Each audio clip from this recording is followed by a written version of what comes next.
Buenos días amigos de Rigging Safety. En el video de hoy analizaremos un tema importante como son las placas de soporte para las patas estabilizadoras de nuestras grúas.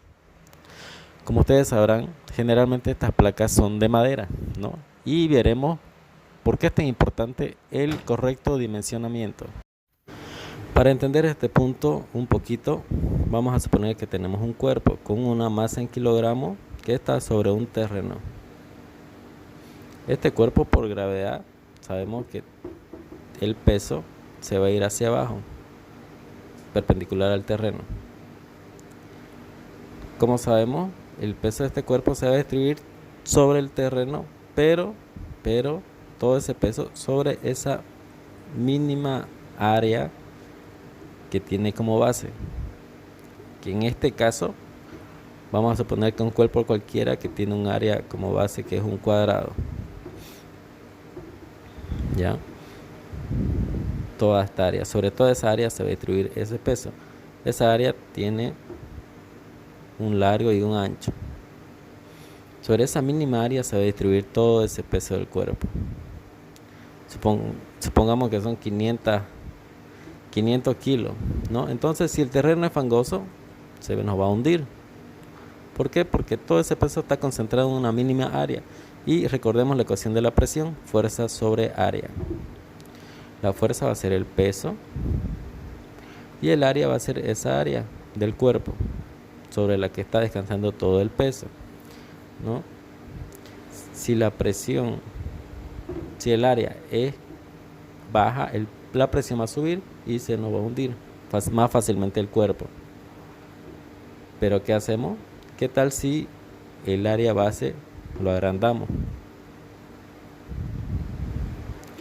Ahora nuestra área base va a ser mucho mayor y el peso va a estar concentrado sobre un área ya no menor, sino mucho mayor.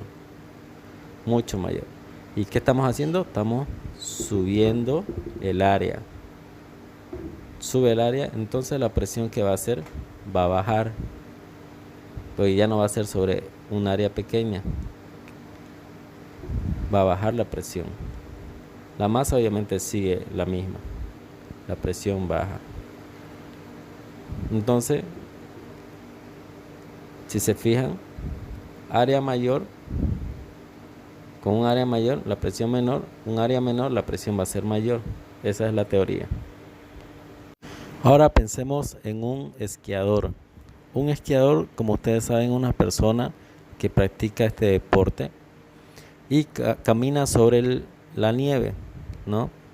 Y para caminar sobre la nieve utiliza los skis, que son unas plataformas con un área grande, justamente para que el peso del esquiador se distribuya sobre esa área y la presión sea menor sobre el suelo por el que camina, en este caso la nieve, y así no se hunda. Veamos ahora este ejemplo un poquito más gráfico. Hay dos personas sobre la nieve, una sin esquí y otra con esquí. La que está remarcada sin esquí, como pueden ver, se está hundiendo, ¿no? Pasemos a la otra figura. Acá vemos remarcada la persona que está con esquí. Como ustedes ven, la persona con esquí está tranquilamente caminando sobre la nieve. ¿Por qué? Porque su peso está distribuido a lo largo de toda la área de los esquís, haciendo menor presión sobre el suelo. Ahora veamos qué nos dice la norma ASME B30.5. Nos trasladamos al punto 53215, inciso I. Cuando se usan los flotadores, las patas estabilizadoras, estos deben estar sujetos a las patas. Cuando se requieran bloques bajo los flotadores, o sea los soportes, deberán cumplir los siguientes requerimientos. Dureza suficiente para prevenir que se rompan, doblen o falla por corte. Contar con el espesor ancho y largo para que el flotador pueda apoyarse completamente, transmitir la carga al suelo que lo soporta y prevenir deslizamientos, caídas o un excesivo asentamiento bajo la carga. Aquí cabe recalcar que cuando decimos flotadores nos referimos a los flotadores propios de las patas de la grúa. Pasamos al punto 5347, plataformas. Las plataformas firmes bajo ambas orugas, todas las llantas o individuales para las patas estabilizadoras deben estar niveladas dentro de un 1%. Donde tales plataformas no se provean, se deben proporcionar tablas u otra estructura para distribuir el peso de tal manera de no exceder la capacidad del material subyacente, o sea, del suelo.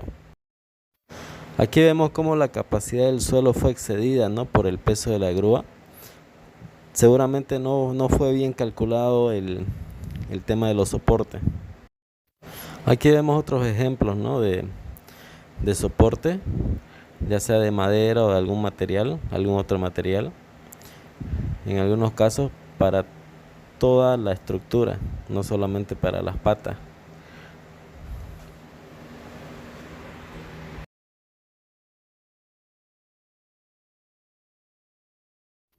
Aquí vemos una grúa vista desde arriba con sus 4 patas extendidas y con su brazo, no una vista aérea.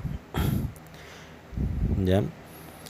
Como ustedes saben, el brazo gira 360 grados y al girar cerca de cada una de las patas se está suponiendo que se va a ejercer el 100% de la presión o del peso de la carga más el peso de la grúa más el peso de los elementos de izaje sobre la pata que está cerca del brazo de la grúa mientras está girando, como vemos ahí. Si el brazo está en medio de 2 patas, entonces el peso se va ejerciendo sobre las 2 patas. Al otro lado está cerca de la otra pata, va a ejercer peso sobre toda esa pata.